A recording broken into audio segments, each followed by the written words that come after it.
My wife demanded $2,000 a month to be a high-value woman. But when I walked away, she ended up broke, jobless, and living back in her parents' basement. I'm a 32-year-old man and was married to Mia, a 29-year-old woman, for about 3 years. Notice the past tense. Yeah, there's a reason for that. I work as a heavy equipment operator at a major construction company. I've been doing it for almost a decade, mainly running excavators, bulldozers, and cranes on commercial sites. It's not glamorous, but it pays damn well.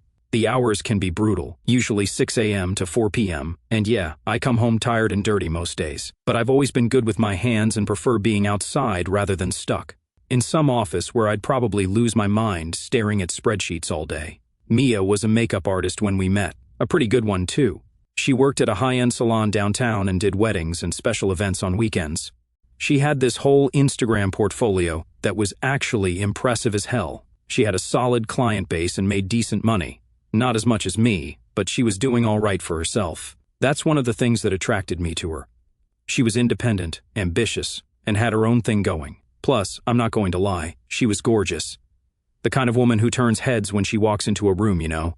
After we got married, things were good for about the first year. We both worked, split the bills proportional to our incomes. I paid about 65%, she paid 35%, and shared household stuff. Neither of us loved cleaning or cooking, but we figured it out together. We'd meal prep on Sundays, take turns doing laundry, and hire a cleaning service once a month for the deep cleaning stuff. It wasn't perfect, but it worked. We'd go on dates, hang out with friends, normal couple stuff. I really thought we had something solid.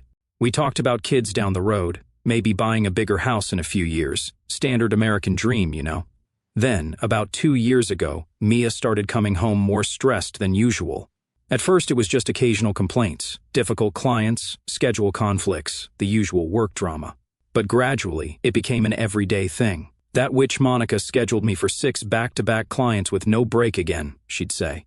Or, this bridezilla wants me to completely redo her trial makeup the day before her wedding because she saw some TikTok look she wants to copy. Her salon manager was apparently a real piece of work too, constantly changing schedules last minute, playing favorites, and taking a bigger cut from special event bookings than they'd initially agreed on. After a few months of these daily rants, Mia brought up the idea of quitting. "I just need a break, Jackson. Maybe a few months to reset," she said, curled up on the couch one night after a particularly rough day. "The salon environment is getting toxic, and I'm not enjoying it anymore. I used to love making people feel beautiful, but now it's just stress and drama." It was surprising, but I thought about it and figured we could manage on my income alone. We had a decent emergency fund saved up, about 6 months of expenses, no kids, and our mortgage wasn't insane by today's standards. Plus, I had just gotten a small raise and was getting consistent overtime. "All right," I told her one night after we'd been discussing it for weeks. "If you want to quit, I'm okay supporting us for a while, but we need some ground rules." She seemed relieved, her whole body relaxing as she asked what I was thinking. "I'll cover the bills while you reset. But you have to know this isn't a spa retreat. You're not quitting a job just to clock out of life. You handle the house, meals, cleaning, errands, no debate. That's the deal, because I can't work 10-hour days operating heavy machinery and then come home to cook and clean too. I'd be a zombie within a week." She nodded without hesitation. "Of course, that makes total sense. I can definitely do that. Plus, I'll have time to maybe try freelancing a bit or take some online courses to expand my makeup skills, maybe even start building my own brand."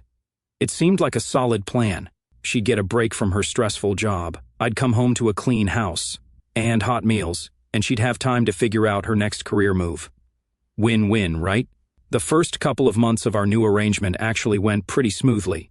I'd come home to a clean house, laundry done, and dinner ready most nights. Not going to lie, it was pretty awesome at first. Mia seemed less stressed, started working out more at this women's fitness studio near our place, and was talking about maybe starting her own makeup business from home.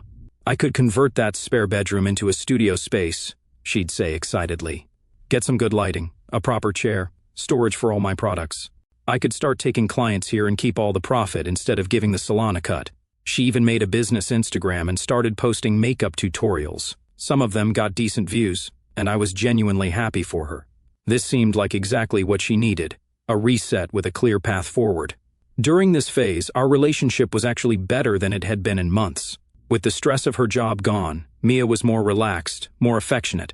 She'd greet me with a kiss when I got home, ask about my day, and actually listen when I told her about the ridiculous stuff my coworkers pulled or the challenges we were having with the current project. On weekends, we'd go hiking, check out new restaurants, or just chill at home watching movies. It felt like we were dating again. I remember thinking, damn, this was totally the right call. But then something started to change. Looking back, I can pinpoint exactly when the shift happened. It started about 2.5 months into our new arrangement. I noticed Mia was spending more and more time on her phone, like constantly scrolling TikTok for hours. At first, I didn't think much of it. Everybody wastes time on social media, including me. But then she started talking differently.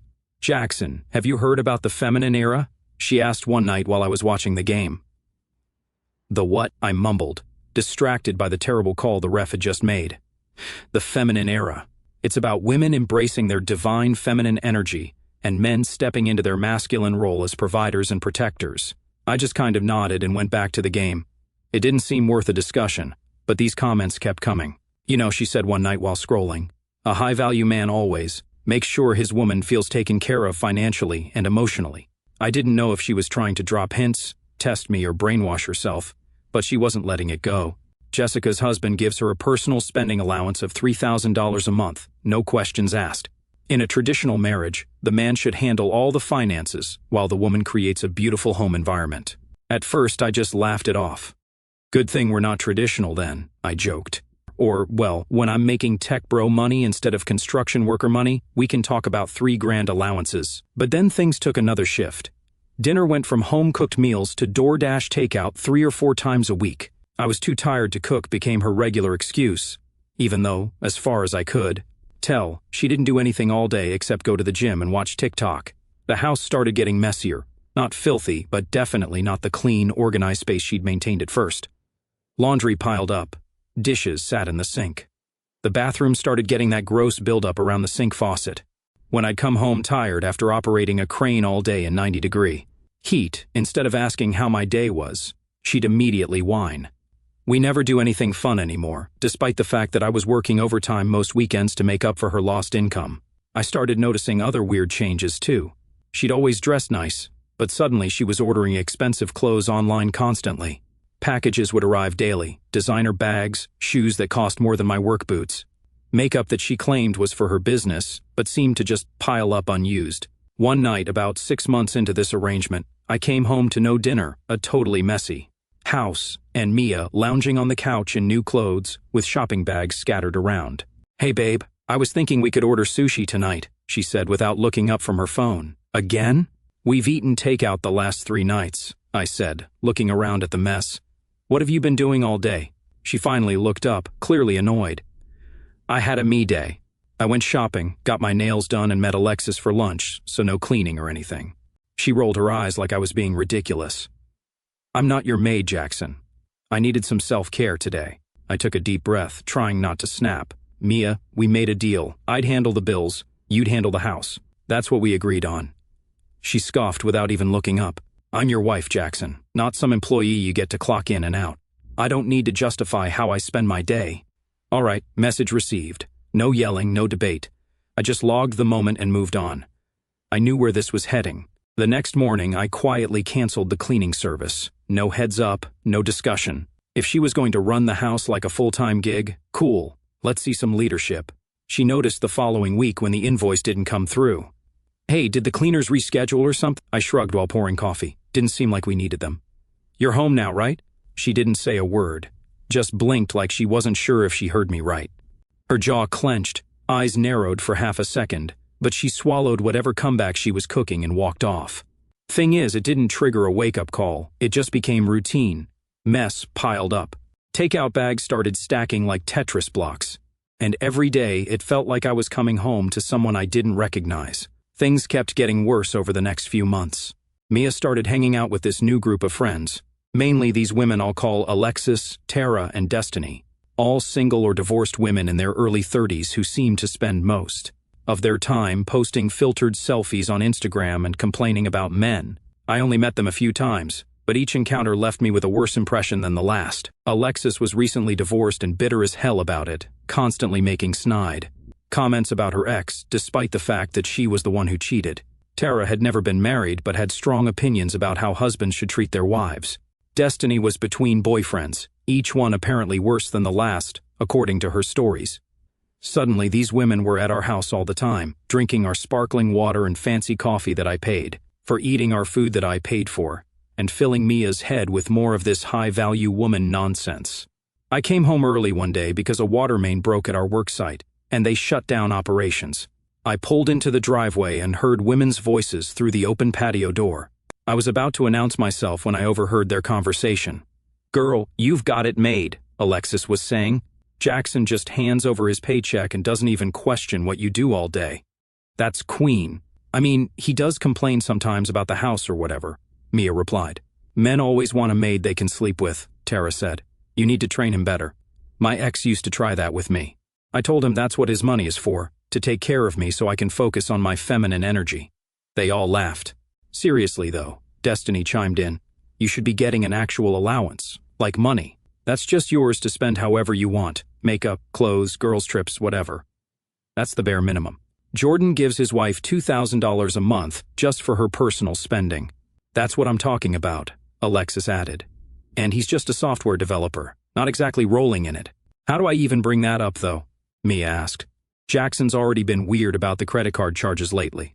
"Girl, if he wants to act like the CFO of your life, you need to be the HR department for his bedroom," Alexis chimed in. "Start saying no. You don't get husband benefits if he's acting like your boss." Destiny nodded like it was gospel.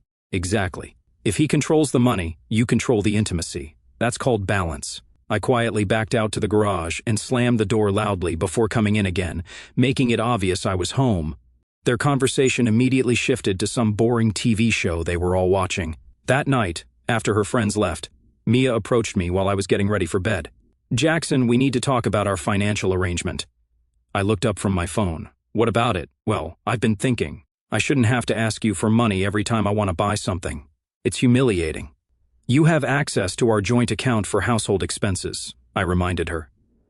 "That's not what I mean. I should have my own money, like a monthly allowance that's just mine without the need for me to ask." I stared at her. "You want me to give you an allowance now? Like you're my child?" "No, like I'm your wife who deserves financial security and independence," she huffed. "That's such a masculine way of thinking. In the feminine era, women are embracing their natural role as nurturers, and men are supposed to provide. That's how it's always been traditionally. That's the natural role of a real man. Traditionally, the women actually took care of the house and family in exchange," I pointed out. She glared at me. "I do take care of things. When's the last time you cooked a meal that wasn't from a delivery app or did laundry or cleaned the bathroom? It's not about checking boxes on some chore list, Jackson. It's about energy exchange. I bring feminine energy to this marriage. I make our house a home, and I put effort into looking good for you." I looked around at the cluttered bedroom, the pile of my work clothes that had been sitting unfolded for days, and the takeout containers on her nightstand. "Right. Well, until I see more of that energy turning into actual contributions around here, the current financial setup isn't changing." She stormed out and slept in the guest room that night. While all this drama was going on, our financial situation was getting worse. I had always been good with money, lived below my means, saved consistently, avoided debt beyond our mortgage. But now, money was flying out of our account faster than I could put it in. I sat down one night after Mia went to bed and really looked at our spending. In the past 3 months alone, food costs had doubled, mostly from delivery apps. Shopping had tripled, all her clothes and makeup. She'd signed up for 4 different subscription boxes, ranging from $50 to $100 a month. Our credit card suddenly had a $4,000 balance when we'd always paid it in full before. The fun money account I'd set up for vacations and big purchases was almost empty. By the time I checked our accounts, the numbers were flashing red. Burn through the emergency fund in a few months, and I'd be busting my back 7 days a week just to keep us afloat. Not happening. The next morning, I dropped the hammer over breakfast. "Mia, we're cutting back hard starting now." She didn't even look up from her phone. "On what exactly?" $800 a month on takeout stops today." She scoffed. "So, I'm just your full-time chef now after everything else I do?" "Yeah, like what?" Her jaw twitched, but I didn't give her time to fire back. "Also, subscription boxes. Gone. That's $300 a month for crap sitting unopened in the hallway. Those are business expenses," she snapped. "I'm investing in my brand." I leaned in. "You're 8 months deep into building a brand that's brought in 0. You're not investing. You're playing dress up. She folded her arms. It's not like your job is that hard. You move dirt around all day. I smiled slow. Yeah, dirt that buys your gym classes, skincare hauls, and lavender lattes. Dirt that keeps the lights on. Then maybe get a better job, she shot back. Tara's husband just started his own company, and they bought a vacation house. I froze, just processing the sheer audacity. You think the problem is my income? I asked, standing. Nah, the problem is you're spending like we already have that house. She rolled her eyes. So, this is all my fault. You quit your job, remember? We had a deal. I carry the finances, you carry the house, but I'm carrying both now. And you've turned this place into a dump. Fine, I'll delete DoorDash. Happy now? I didn't answer. I was already pulling out my phone. What are you doing? Calling the bank. Credit cards are done. I'm not financing your fantasy while you play pretend entrepreneur. Welcome to real life, Mia. She stared, stunned. I didn't wait for her next line. I was already walking out the door. The final straw came about 2 weeks later. I came home from an exhausting day. We'd had equipment failures at the site, and I'd spent hours in the hot sun fixing hydraulic lines on an excavator. All I wanted was a shower, food, and maybe to watch the game. Instead, I walked into a house full of people. Mia had invited Alexis, Tara, Destiny, and some other women I didn't know for some kind of goddess circle or whatever. They were all sitting in our living room, drinking sparkling water, and had clearly been there for hours. The house was a disaster. Empty bottles everywhere, food scraps on the coffee table, music, blasting. And there was Mia, tipsy and giggly, holding court in the middle of it all. When she saw me, she barely acknowledged my presence. Oh, hey babe. There's no dinner. We ordered pizza earlier, but it's all gone. You can order something if you want. I just nodded, went upstairs, showered, and ordered a burger for myself. I was too tired to fight.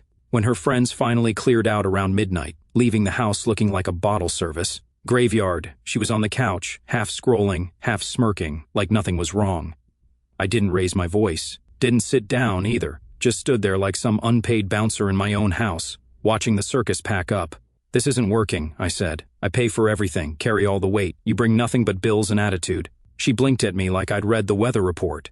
You quit your job, ignored our deal, burned through money like it's Monopoly, cash, and turned this house into a holding cell for your TikTok dreams.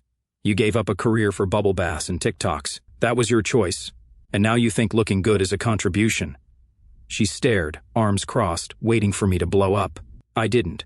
I don't control you, Mia. Never tried. But I'm done financing a lifestyle built on delusion. So if this setup doesn't feel secure to you anymore, good. That means it's working. Then I walked past her, grabbed a pillow, and shut the guest room door behind me. That night, I didn't just sleep somewhere else. I mentally moved out. The rest was just logistics. After that day, Mia seemed to sense something was about to explode. She toned down the attitude a bit the next few days, even made dinner one night, but it was too little too late. The disrespect, the entitlement, the complete abandonment of our agreement. It had killed whatever love I had left. I just needed to be smart about how I handled things. When I contacted a lawyer, it turned out in our state, short-term marriages under 5 years rarely qualify for long-term alimony, especially with no kids involved. Plus, Mia was young, educated, and had a viable career she'd voluntarily left. The lawyer seemed confident she wouldn't get much, if anything. The court generally expects able-bodied adults to support themselves, he explained. The fact that she willingly left her job and has a marketable skill would work in your favor. We also had a simple prenup that basically stated we each keep what we brought into the marriage and split any joint assets 50-50. The house had been mine before we married, so it would stay mine, though. I might need to buy out her portion of equity gained during the marriage. The lawyer advised me to document everything. Her spending habits, the state of the house, our conversations, about her contributions, just in case she tried to claim she was a homemaker who deserved support. While all this was happening, I made some other moves too. I opened my own separate bank account and started depositing my paychecks there instead of the joint account. Then I gathered all important documents and moved them to a safe deposit box at my bank. I spent evenings when she was out with friends documenting her spending, habits, and lack of contribution to the household with photos and notes. I changed my 401k beneficiary back to my parents, just to be safe. I did a thorough inventory of our possessions, noting what was mine pre-marriage so there'd be no confusion later. I started quietly moving my most important personal items to my buddy Dave's garage. As a final precaution, I froze our joint credit cards to prevent any last-minute shopping sprees when she realized what was happening. All that while I kept things civil at home, slept in the guest room most nights, claiming I didn't want to disturb her when I got up early. About 2 weeks into my plan, Mia noticed the lack of deposits to our joint account. "Why isn't your paycheck showing up?" she asked one morning as I was getting ready for work. "I'm handling some financial restructuring," I said vaguely. "Don't worry about it." She definitely worried about it. Within days, Mia did a complete 180. Suddenly, she was cooking again. The house was getting cleaned. She started asking about my day, offering back rubs when I got home from work. One day, I came home to her wearing an apron and pulling a roast out of the oven, like some 1950s housewife fantasy. "I've been thinking about what you said," she told me over dinner. "You were right. I haven't been holding up my end of things. I'm going to do better." I just nodded and ate my food. It was good, I'll give her that, but it was way too late. "I've also been thinking about getting back into makeup," she continued when I didn't respond enthusiastically. "Maybe start taking clients again. Would that make you happy?" "Do whatever you want, Mia," I said. She looked deflated by my response. For the next couple of weeks, this new perfect wife act continued. She was trying hard, I'll give her that, but I could see the resentment behind her eyes.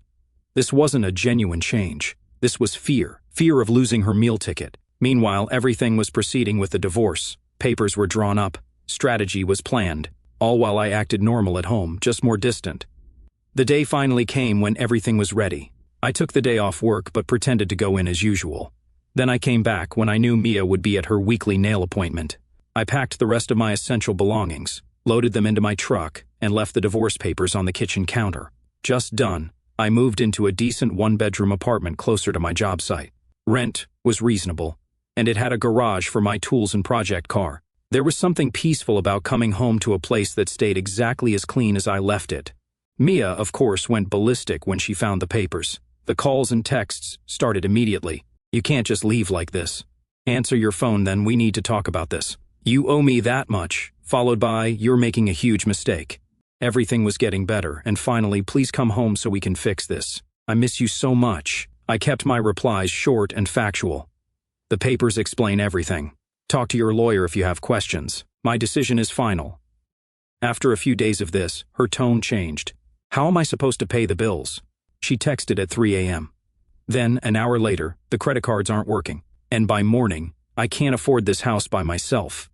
You need to come back and fix this." I had my lawyer explain that I would continue paying the mortgage until the divorce was finalized, but utilities and other expenses were her responsibility now. She needed to get a job. And you know what? She did. Within 2 weeks, she was back at a salon, begging for her old position. They took her back at a lower rate, and suddenly Mia was working 9-hour days again. Weird how the feminine era doesn't cover rent or credit card minimums. The real surprise came about a month into the separation, when my doorbell rang on a Sunday morning. I opened it to find Mia's parents, Robert and Nancy, standing there looking serious. "We need to talk to you, Jackson," Robert said. I let them in, offered coffee, which they declined.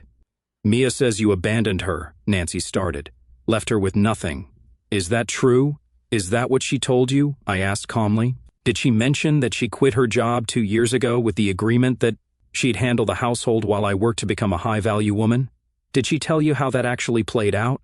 They looked at each other uncertainly. Robert cleared his throat. "She said you expected her to be a slave." I laughed loud enough for the neighbors to hear. "Yeah, real slave vibes.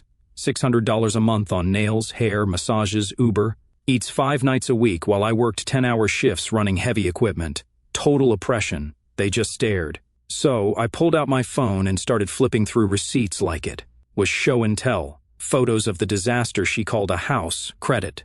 Card bills stacked with restaurant tabs and online shopping sprees. Screenshots of Mia texting me like a loan shark's worst client. Did she also mention her high-value woman phase?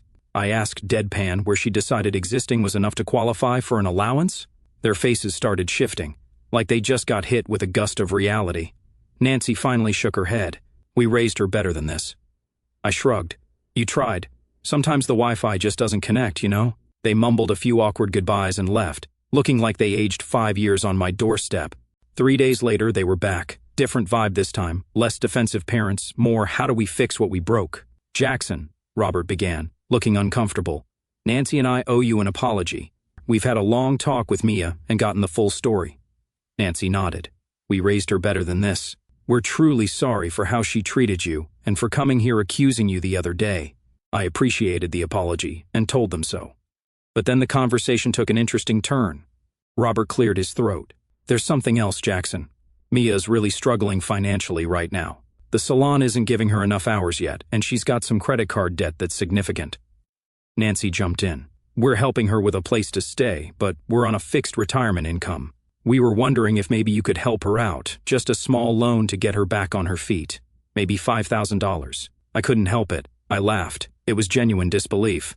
From where do they get all this audacity, I thought. "Let me get this straight," I said, shaking my head.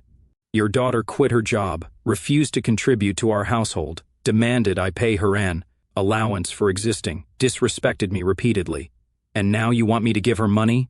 They had the decency to look embarrassed. "We understand it's awkward," Robert said, "but she is struggling and you two were married." "We're being the key word," I replied firmly. "Mia made her choices. She decided I wasn't worth respecting unless I was financing her lifestyle. Now she can learn to finance it herself. But if you could just—" Nancy started. I cut her off gently. "No. The Bank of Jackson is permanently closed to Mia. She's young, healthy, and has marketable skills. She'll figure it out."